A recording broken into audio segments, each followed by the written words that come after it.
إنه من سليمان إنه من سليمان وإنه بسم الله الرحمن الرحيم.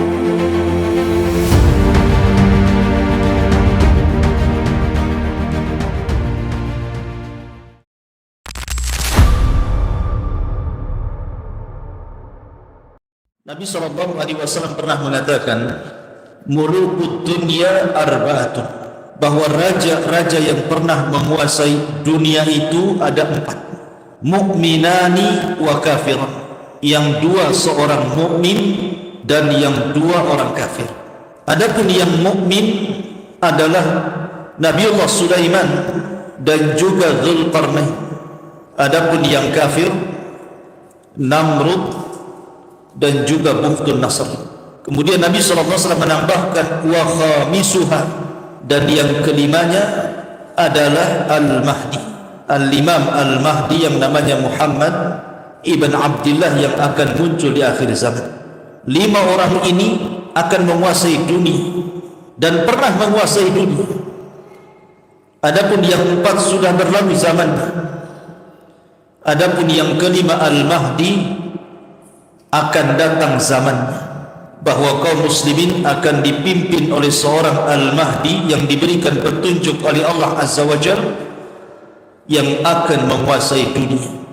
Ma'asyiral muslimin yang dimuliakan Allah Azza wa Jalla, ada sebuah hadis yang dicantumkan dalam Sunan Abi Dawud.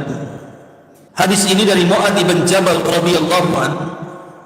Nabi SAW bersabda begini bunyinya, Imran Baitul Maqdisi kharabu Yathrib, wa kharabu Yathribi khurujul malhamati, wa khurujul malhamati fathul Qastantiniyah, wa fathul Qastantiniyati khurujud Dajjal.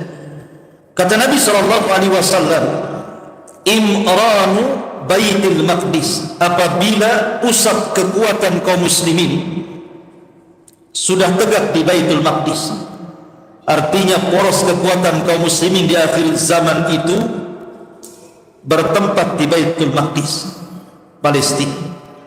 Di sini akan tegak khilafah ala minhajin nubuwah, khilafah di atas minhaj kenabian. Siapa yang memimpin mereka? Yang memimpin mereka Al-Mahdi Al-Muntadhar, Imam Mahdi yang ditunggu-tunggu. Dengan berdirinya kekhilafahan di Baitul Maqdis di akhir zaman, maka Yathrib akan runtuh. Maksud Yathrib di sini adalah Madinatul Rasul, kota Madinah. Dan dengan runtuhnya kota Madinah, maka kaum muslimin akan berperang yang disebut dengan Malhamatul Kubra. Istilah Yahudi Armageddon, istilah kita Malhamatul Kubra. Dan perang ini adalah perang yang mengakhiri seluruh perang-perang sebelumnya. Ini perang maha dahsyat, jauh lebih perang dari dunia pertama atau dunia kedua, karena perang ini melibatkan semua manusia.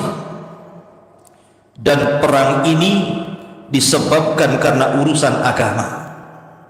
Jadi perang syar'i antara mukmin dan kafir. Nanti saya akan kisahkan bagaimana Malhamatul Kubra ini. Kemudian setelah kaum muslimin wa khurujul malhamah, ketika sudah selesai perang yang maha dahsyat ini, maka Nabi melanjutkan hadisnya, Fathul Qastantiniyah. Setelah itu kaum muslimin akan membebaskan Konstantinopel. Di mana Konstantinopel? Istanbul, Turki. Wa fathul Qastantiniyati khurujud Dajjal. Dan apabila Istanbul atau Konstantiniyah dibebaskan kaum muslimin, disinilah muncul Dajjal.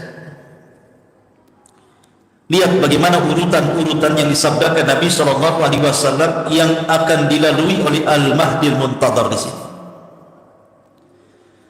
Ma'asyiral muslimin yang dimuliakan Allah Subhanahu wa taala,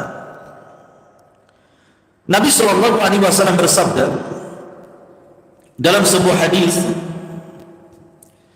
kata Nabi SAW, la taqumus sa'atu warrumu aktsarun nas, tidak akan tegak hari kiamat kecuali bangsa Romawi adalah bangsa terbanyak dan terbesar di akhir zaman. Maksudnya bangsa Romawi di sini adalah orang-orang yang memeluk agama Nasrani. Dan Romawi ma'ruf di Rum sana. Kemudian ketika itu ditanyakan kepada Amr bin As radhiyallahu anhu tentang masalah ini, apa alasannya orang-orang Nasrani jauh lebih banyak jumlahnya di akhir zaman dibandingkan orang-orang Islam? Padahal mungkin hari ini kalau seandainya di data gitu ya, seluruh dunia umat Islam masih yang terbanyak, tapi di akhir zaman orang-orang Nasrani jauh lebih banyak dibandingkan kaum muslim. Maka Amr ibn As menjelaskan alasannya, inna fihim khisalan arba'ah, karena orang-orang Romawi, orang-orang yang beragama Nasrani itu punya 4 sifat. Yang 4 sifat ini membuat orang-orang di luar dari agama Nasrani masuk ke Nasrani. Ada daya tarik. Yang pertama, kata Amr bin As, innahum la ahlamun nas inda fitnatin, karena orang-orang Nasrani itu orang yang paling lembut ketika menghadapi fitnah. Jadi orang-orang Nasrani itu punya kelembutan hati, kasihan melihat orang susah gitu. Artinya tidak pernah mengeluh, sesusah apapun mereka tidak mengeluh. Beda kalau kita ya, baru di PHK sehari saja dunia rasa kiamat katanya. Kayaknya rezeki Allah itu hanya di PT itu saja. Kita ini baru diuji dengan ujian sekali saja sudah goyang hatinya kan. Lah orang Nasrani tidak, mereka lembut hatinya. Yang kedua, kata Amr ibn As radhiyallahu anhu, wa asra'uhum ifaqatan ba'da musibatin, kalau mereka terkena musibah, mereka tidak akan lama menangis, mereka akan cepat bangkit. Beda dengan kita ya, jangan musibah kematian, musibah istri lari dari rumah saja sudah stres kita ya, kepikiran. Artinya bahwa seandainya, taruhlah seandainya ada musibah berupa tsunami, akhirnya kemudian menerjang orang-orang Nasrani sampai banyak korban, mereka cepat bangkit, mereka tidak mau terpuruk seperti itu. Itulah kelebihannya orang Nasrani di zaman itu, maksudnya di akhir zaman. Kemudian yang nomor 4, wa khairun nas limasaqinihim wa du'afaihim, orang Nasrani itu, orang Romawi Nasrani ini, mereka paling baik khususnya kepada fuqara wal masakin. Mereka suka menolong. Makanya dakwahnya kristenisasi itu menggunakan kekayaan dan diberikan kepada fuqara wal masakin. Makanya mudah orang-orang masuk Nasrani kan. Sebab kalau kita ini berdakwah ngajak orang di luar Islam masuk ke dalam Islam, dan mereka orang-orang susah, mereka akan mengatakan kami tidak butuh dalil, kami butuh beras. Akhirnya kemudian banyak orang yang tidak mau memeluk Islam. Kalau seandainya kita mengajak manusia dengan ekonomi, banyak orang tertarik. Makanya saya dulu waktu saya masih di Singapura, saya punya kawan orang Thailand, orang Patani. Dia jarang, sekali-kali lah ke Singapura. Jadi dia cerita, rupanya setelah saya tanya-tanya, dia ketua perhimpunan mu'allaf di Thailand, di Patani. Dan bukan 1 2, sudah ribuan orang-orang pedalaman masuk Islam karena dia. Ketika itu saya tanya, dengan apa? Padahal secara lulusan agama, artinya sekolah gitu, dia tidak pernah kuliah di luar negeri, ilmunya pas-pasan, tetapi dia bisa mengislamkan ribuan orang-orang pedalaman masuk dalam Islam. Jadi saya katakan, kuncinya apa? Kemudian dia mengatakan, saya membagi-bagikan kartu nama. Mak, kartu nama saja orang bisa bahasa Islam. Kartu nama, depannya alamat kantornya, belakangnya ucapkanlah 2 kalimat syahadat maka Anda akan selamat. Jadi saya tanya, hanya dengan kartu nama? Ya, dengan kartu nama. Tapi kartu nama itu diselipkan di beras 1 karung. Jadi diselipkan di beras 1 karung, di telur 1 kerat gitu, kasihkan. Jadi bukan orang lihat kartu namanya, karena dikirim beras itulah setiap bulan. Akhirnya nengok kartu nama, akhirnya mereka pun berkumpul bersyahadat. Lu lihat, terkadang orang bisa masuk Islam itu karena ekonomi faktornya kan awalnya, tapi ribuan orang bisa masuk Islam, luar biasa. Padahal Rasul pernah mengatakan kepada Ali radhiyallahu an, la an yahdiyakallahu rajulan wahidan bika khairun laka min humrin na'am. Kalau lantaran lisanmu 1 orang saja dapat hidayah, itu jauh lebih baik daripada unta merah, kinayah daripada dunia yang teramat mahal. Ini yang ketiga. Kemudian yang keempat, wa amna'ahum min dzulmil muluk. Karena mereka itu paling tidak suka dengan para pemimpin zalim. Tidak suka. Orang-orang Nasrani itu tidak suka dengan para pemimpin zalim. Ini yang menyebabkan Nasrani Romawi di akhir zaman itu banyak pengikutnya, dan mayoritas dan jumlah mereka jauh menandingi jumlah kaum muslimin di akhir zaman, kata Amr bin As. Tapi walaupun demikian, kaum muslimin punya kekuatan yang diperhitungkan nanti di akhir zaman itu. Lihat hadis setelahnya, Nabi SAW bersabda, kata Nabi SAW, satu salihunar ruma sulhan aminah. Kalian akan berdamai bersama orang-orang Romawi di akhir zaman, akan bekerja sama. Kita dengan orang-orang Nasrani di akhir zaman itu akan bekerja sama, akan melakukan hudnah perdamaian, kemudian kerjasama perang. Siapa yang diperangi? Kata Nabi SAW, fatadusuna antum wahum aduan min waraihim. Maka kalian bersama orang-orang Nasrani itu akan memerangi musuh di belakang kalian. Rasul tidak menyebutkan siapa musuh yang diperangi di akhir zaman oleh kaum muslimin dan orang-orang Nasrani. Padahal Nasrani kuat, tapi tidak bisa menyerang musuh ini. Akhirnya terpaksa orang-orang Nasrani bekerja sama dengan kaum muslimin, menunjukkan kaum muslimin punya izah di akhir zaman kan? Karena diajak kerjasama. Maka ketika jumlah kaum muslimin disatukan dengan jumlah orang Nasrani, kemudian menyerang musuh di belakang mereka, maka Allah menangkan. Ada yang mentafsirkan, ini ulama kontemporer, yang dimaksud musuh di belakang kalian, ada yang mengisyaratkan kepada bangsa Cina, karena Cina bukan Nasrani kan, ya, Cina orang musyrikun, mereka penyembah berhala. Artinya bahwa akan terjadi peperangan. Wallahu a'lam. Kita tidak boleh langsung, oh itu maksudnya Cina. Enggak. Ini ada yang memprediksi seperti itu, karena Nabi tidak menyebutkan negara mana.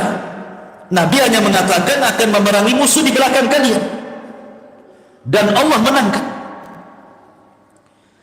Ketika Allah Subhanahu wa ta'ala menangkan dalam perang ini, di sini terjadi saling klaim antara orang-orang Nasrani dengan kaum muslimin. Kata orang-orang Nasrani, ghalabas salib, ghalabas salib. Ini kemenangan kami, bangsa salib. Tapi orang-orang Islam marah dan mengatakan balillah ghalab, bahkan Allah yang telah memenangkan perang ini, bukan kalian. Maka terjadi cekcok itu. Kata orang Nasrani, ini perang kami, kami yang menang. Kata orang Muslim, ini perang bersama, Allah yang memenangkan perang ini. Akhirnya cekcok, kemudian berperanglah dalam bentuk pasukan kecil.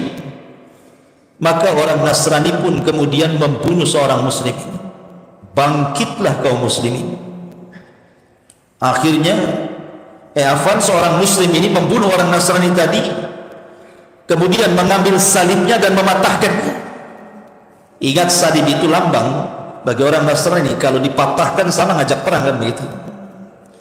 Cuman masalahnya mereka ada perjanjian damai, tidak boleh saling menyerang.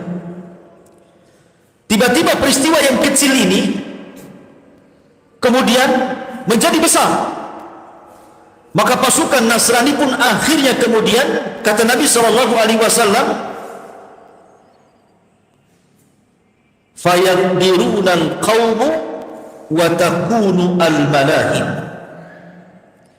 Tiba-tiba kemudian ada sebagian pasukan Nasrani tiba-tiba menyerang pasukan kaum muslimin yang kecil, dibantainya kaum muslimin. Maka mendengar pembantaian ini, maka Al-Mahdi Al-Muntadhar, Imam Mahdi yang memimpin, bangkit ketika itu. Ini ngajak perang namanya. Sudah di luar kesepakatan, mau ngajak perang kalian. Disinilah terjadi dua pasukan yang berhadap-hadapan antara kubu kaum muslimin dengan kubu Nasrani Romawi. Perang inilah yang disebut dengan Malhamatul Kubra, dipimpin oleh Al-Mahdi Al-Muntadhar yang kelak akan muncul di akhir zaman. Ma'asyiral muslimin yang dimuliakan Allah Subhanahu wa ta'ala, apa kata Nabi? Fayastami'una lakum fayatunakum fi 80 ghayah ma'a kulli ghayatin asyra'alaf.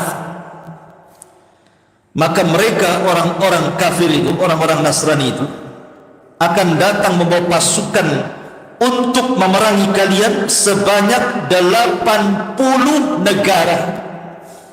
Ghayah itu artinya negara. Jadi negara-negara yang sama agamanya, Nasrani, akan bergabung. Setiap negara membawa 10.000 pasukan. 10.000 kali 80 kan itu, berapa ribu pasukan itu? Artinya kaum muslimin kalah jumlah di sini. Tetapi bagi kaum muslimin jumlah itu tidak mempengaruhi dalam perang. Karena Allah Subhanahu wa taala mengatakan, kam min fi'atin qalilatin ghalabat fi'atan katsiratan biidznillah.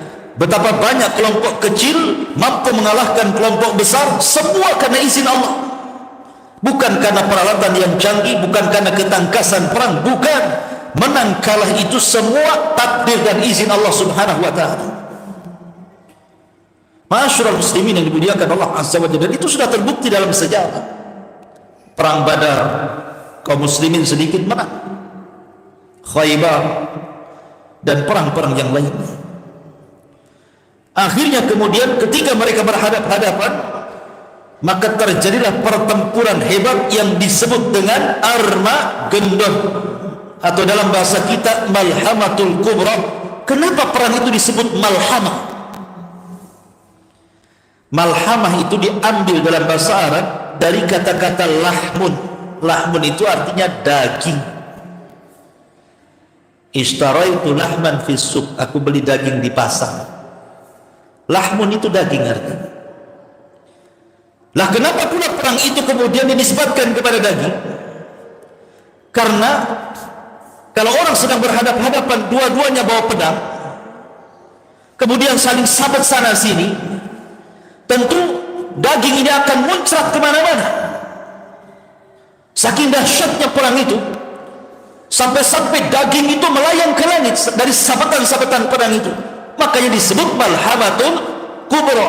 Dari sini nanti ada penjelasan para ulama bahwa di akhir zaman perang itu tidak akan menggunakan teknologi lagi.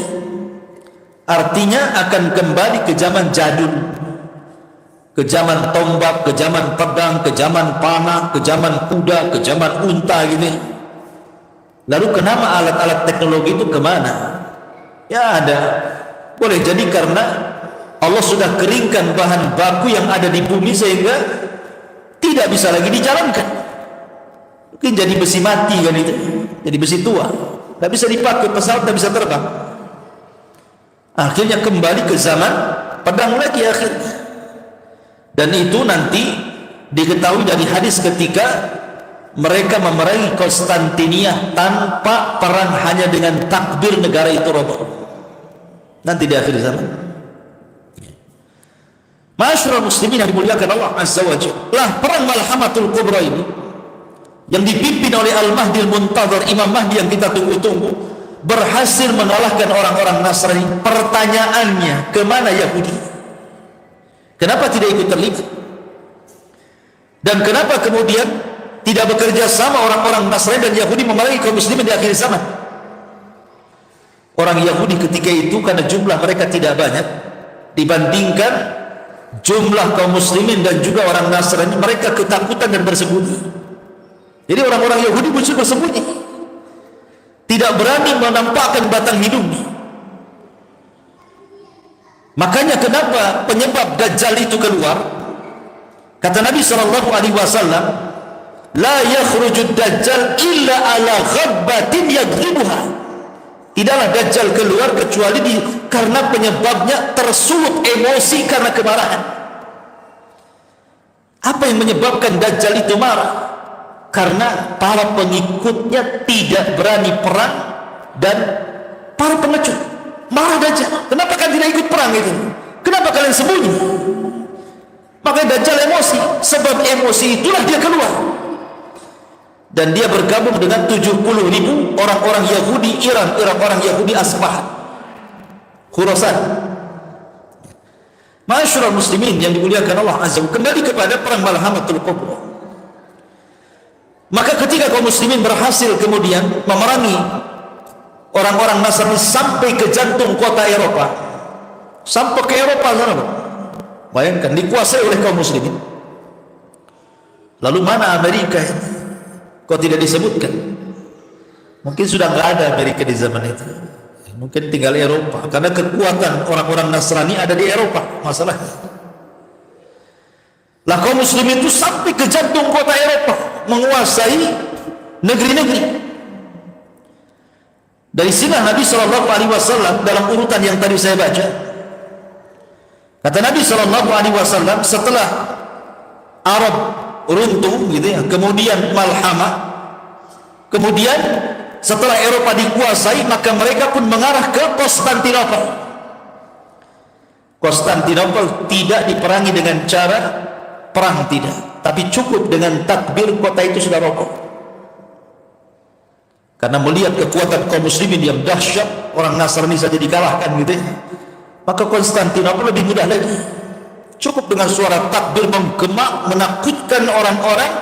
Apalagi Rasul pernah mengatakan, di antara 5 yang dikhususkan kepadaku dan tidak diberikan kepada para nabi dan rasul adalah rasa takut yang ditimpakan kepada musuh sejauh perjalanan 1 bulan. Jadi mendengar pasukan orang Islam saja, musuh sudah ciut itu ketakutan. Makanya dengan takbir saja kota itu sudah roboh. Makanya ketika sampai di Konstantinopel, kaum muslimin tenang-tenang saja. Mereka yu'allikuna suyufahum, mereka letakkan pedang-pedang mereka di pohon-pohon zaitun. Dari sinilah kemudian terdengar berita hoak bahwa Dajjal sudah muncul di Khurasan dan akan menjumpai anak-anak mereka yang ada di Palestina, Syam. Maka Al-Mahdi Al-Muntadhar, Imam Mahdi, lantas mengutus 10 orang berkuda. Kenapa tidak pakai pesawat sekali lagi? Karena perang itu memang sudah kembali ke zaman jadul, dia pakai kuda lah kan begitu. Sehingga Nabi SAW, aku tahu sifat kudanya, aku tahu sifat penunggang kudanya. dan mereka lah pada hari itu khairu fawarisi ala ahli al-ardi, sebaik-baik penunggang kuda di atas permukaan bumi. Saking cepatnya dari Eropa, dari Konstantinopel, bayangkan, menuju Palestina untuk memastikan Dajjal itu muncul atau tidak. Rupanya berita itu hoax, Dajjal tidak muncul. Balik lagi mereka melaporkan bahwa Dajjal tidak muncul. Tetapi setelah peristiwa itu Dajjal muncul. Dan ingat, Dajjal itu keluar di negara yang mayoritasnya orang-orang Syiah. Di mana? Iran. Di situ ada kota namanya Asfahan. Di kota Asfahan itu, disitulah kotanya orang-orang Yahudi di Iran, dan jumlahnya mencapai 70.000 orang-orang Yahudi Asfahan, lengkap dengan atribut di kepala keyahudiannya itu. Dan nanti Dajjal akan mati di negara yang mayoritas Yahudi, Israel. Di situ ada kota namanya Babil Lud. Disitulah Dajjal meninggal. Muncul dari negara yang mayoritas Syiah, meninggal di negara yang mayoritas Yahudi. Seolah-olah ada hubung kait Syiah dengan Yahudi di sini. Ya. Masyaallah muslimin yang dimuliakan Allah Azza. Adapun kisah Dajjal itu ada kisah tersendiri panjang. Kita kembali kepada kisah Al-Mahdi Al-Muntadhar. Lah Imam Mahdi Al-Muntadhar, Imam Mahdi yang ditunggu-tunggu, Muhammad ibn Abdullah Al-Alawi Al-Hasani, yang Allah Subhanahu wa taala perbaiki dalam satu malam. Kan Imam Mahdi itu kan tidak tahu dirinya bahwa dia akan menjadi Imam Mahdi dan dibaiat oleh kaum muslimin. Kan tidak tahu. Kalau orang sekarang sudah tahu aku Imam Mahdi, saya Mahdi baiat saya. Loh, Imam Mahdi itu tidak tahu dia kalau Imam Mahdi. Mana pula kau tahu saya Mahdi baiat saya? Hadis Nabi yang mengatakan bahwa Imam Mahdi itu tidak tahu kalau dia akan diangkat menjadi imam besar.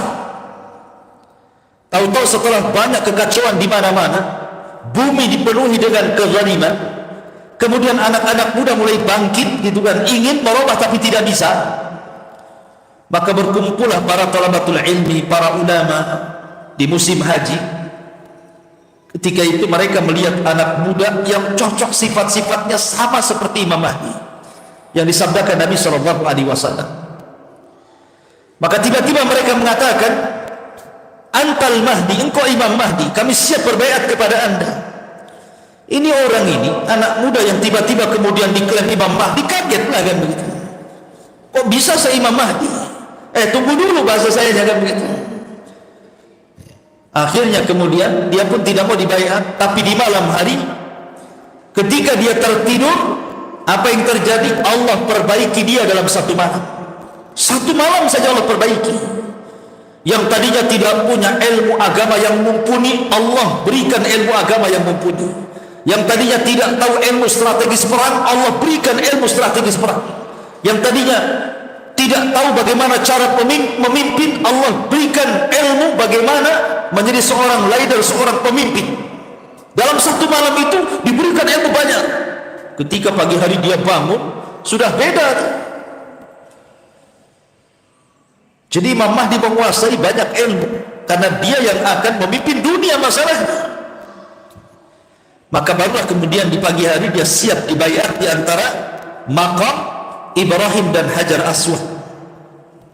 Setelah dia dibaiat. Ketika kemudian kabar pembaiatan Imam Mahdi ini sampai ke Syam,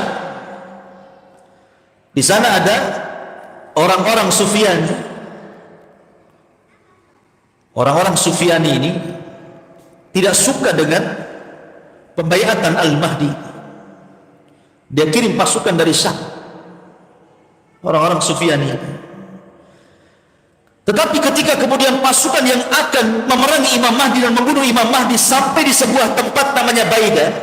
Baidah itu antara Mekah dan Madinah, di situ ada Baidah.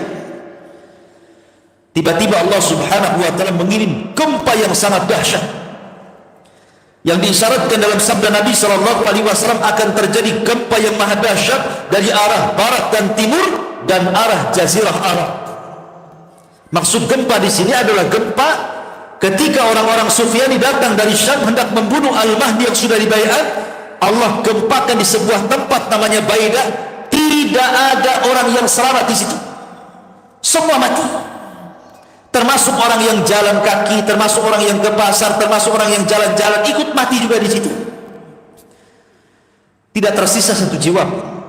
Sampai Aisyah radhiyallahu anha bertanya kepada Rasulullah, kenapa orang-orang yang tidak terlibat dalam pasukan yang akan merangi Imam Mahdi kok ikut mati di situ? Bagaimana pertanggungjawaban mereka di hadapan Allah? Maka Aisyah radhiyallahu anha mengatakan, yub'atsuna yaumal qiyamati ala niyyatihim. Mereka akan dibangkitkan pada hari kiamat sesuai dengan niat-niat mereka. Kalau niatnya hendak memerangi Imam Mahdi, mereka orang jahat. Tapi kalau niatnya jalan ingin ke pasar, jalan ingin berdakwah, jalan ingin sebuah hajat meninggal, maka tentu beda hukumnya dengan orang yang meninggal dalam rangka untuk memerangi Al-Mahdi Al-Muntadhar yang baru saja dibaiat. Dan ini ciri-ciri yang paling zahir, ciri-ciri yang paling tampak. Kalau sudah ada gempa di Baidah antara Mekah dan Madinah dan menenggelamkan pasukan perang yang sangat besar, berarti Imam Mahdi sudah muncul. Kalau belum ada gempa di Jazirah Arab, jangan harap Imam Mahdi muncul, karena ini tanda yang paling jelas. Pertanyaannya, orang-orang yang mengklaim sebagai Al-Mahdi, di Arab sudah ada gempa belum tuh? Di Baidah sudah ada gempa belum? Karena kalau dia mengaku Imam Mahdi dan mengklaim dengan dibaiat, maka dia akan dibunuh oleh orang-orang Sufyani dari Syam. Akan dibunuh. Mereka bawa pasukan besar untuk membunuh Al-Mahdi, tapi Allah tenggelamkan di Baidah. Berarti kalau seandainya mengklaim bahwa saya Mahdi atau si fulan Al-Mahdi, sementara belum ada tragedi penenggelamkan pasukan di Baidah, berarti dusta pengakuannya. Karena itu alamat yang paling jelas munculnya Imam Mahdi. Ada gempa di Baidah antara Mekah dan Madinah. Ketika itu, maka Al-Mahdi pun diminta untuk datang ke Palestina. Maka bergeraklah dari Mekah dibaiat, kemudian ke Madinah dibaiat, banyak orang Arab yang ikut baiat. Kemudian Imam Mahdi pun datang ke Palestina karena kekuasaan kaum muslimin di situ. Dari sini hadis Nabi sallallahu alaihi wasallam, apabila khilafah minhaj nubuwah itu sudah berdiri di Baitul Maqdis. Karena sebelumnya mereka hanya pasukan-pasukan ya biasa bertempur melawan orang-orang di luar daripada Islam, tapi belum tercapai sebuah khilafah. Kata Nabi SAW, nanti di akhir zaman dari hadis tentang 5 fase, karena ada fase kenabian, ada fase mulkun wa rahmah gitu, ada fase jababirah gitu, kemudian ada fase kerusakan gitu, yang terakhir khilafah ala minhaj nubuwah. Maksudnya khilafah ala minhaj nubuwah ini berdirinya kekhilafah di Palestina kapan? Nanti di akhir zaman, dan akan diikuti pasukan yang membawa bendera hitam. Sehingga banyak kemudian orang terperdaya dengan ISIS kan. Ketika berdirinya negara ISIS di Irak dan juga Syam, banyak orang yang menyangka kemunculan Imam Mahdi karena bendera yang mereka acungkan itu bendera berwarna hitam bertuliskan la ilaha illallah. Setelah perang dengan Amerika kalah, masa pasukan Mahdi kalah? Dia akan menang, tidak akan kalah. Artinya banyak orang-orang yang tertarik dari semua negeri sampai dari Indonesia ketipu. Banyak orang datang dari negeri kita kemudian gabung dengan ISIS yang ada di Syam dan Irak, disangkanya itu pasukan Mahdi. Pasukan Mahdi dari Hong Kong.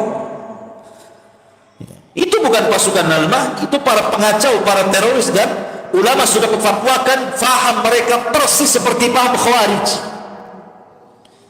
Karena manhaj mereka manhaj takfir, mengkafir-kafirkan di luar kelompoknya. Siapa yang tidak berbaiat kepada pemimpin mereka kafir. Akhirnya semua kaum muslimin yang tidak ikut dengan ISIS itu dikafirkan, semua halal darahnya. Ini kan ngeri, ikhwan. Masyaallah muslimin yang dimuliakan Allah, muncul lagi sekarang istilah Taliban. Sekarang sudah muncul lagi karena Taliban menguasai Afghanistan. Amerika menyingkir, NATO juga menyingkir, akhirnya dikuasai lagi. Sekarang udah muncul lagi prediksi ini. Antum baca YouTube tuh ada aja yang prediksi, ini tentara Imam Mahdi sudah muncul, Taliban katanya. Dia akan menguasai dunia. Dari mana Anda katakan seperti itu? Hadis Nabi tidak ada kalimat Taliban. Ia boleh jadi iya, boleh jadi tidak, tapi jangan menjazam. Jangan memastikan bahwa mereka adalah tentara Al-Mahdi. Mana dalil Anda? Dari mana Anda mengatakan seperti itu? Nanti ketika Al-Mahdi Taliban dikalahkan, muncul lagi kelompok lain, ini pengikut iman. Akan begitu terus carinya kan? Masyaallah muslimin, maka prediksi-prediksi seperti ini biasanya kalau sudah berprediksi pada perkara-perkara yang gaib, kebanyakan meleset dibandingkan tepatnya. Coba saja. Karena tanda-tanda alamat besar itu perkara gaib. Tidak ada yang tahu peristiwanya kecuali Allah Subhanahu wa ta'ala. Lain dengan tanda-tanda kiamat kecil yang setiap hari kita bisa lihat bermunculan di mana-mana. Tapi tanda-tanda kiamat besar itu sama dengan bicara kapan kiamat. Kalau saya tanya kapan kiamat, Anda akan jawab saya tidak tahu. Begitu juga tanda-tanda kiamat besar. Ini dari umur gaib, dari perkara-perkara gaib. Kita tidak bisa menjazah, memastikan itu tidak bisa. Apalagi sampai memprediksi 99%. Loh, hebat kali prediksi ini. Karena sudah banyak yang sebelum-sebelumnya meleset ya. Wah, Ramadan kemarin akan terjadi kiamat besar gitu. Karena akan muncul dukhan, langit akan gelap tepat di tanggal berapa? 15 bulan Ramadan. Sampai saya itu punya kawan di Tiban Kampung, orang awam. Jadi di tanggal 15 Ramadan itu dia cerita, saya tidur sampai istri saya dibangunkan. Bang, gak boleh tidur bang. Kenapa? Mau kiamat katanya. Subhanallah, orang Tiban Kampung. Kenapa sambil merokok itu? Kenapa kamu? Ini tengok YouTube-nya, ini malam ini akan terjadi dukhan katanya. Sampai orang Tiban Kampung ketakutan gara-gara prediksi 15 Ramadan itu. Ternyata lewat sampai subuh tak ada dukhan. Yang ada dia yang buat dukhan. Dia ngerokok keluar dukhan. Itulah dukhan. Subhanallah ikhwan. Gak jadi pula prediksi itu. Maka janganlah kita prediksi inilah itu gitu. Sudah beriman saja akan datang itu. Selesai.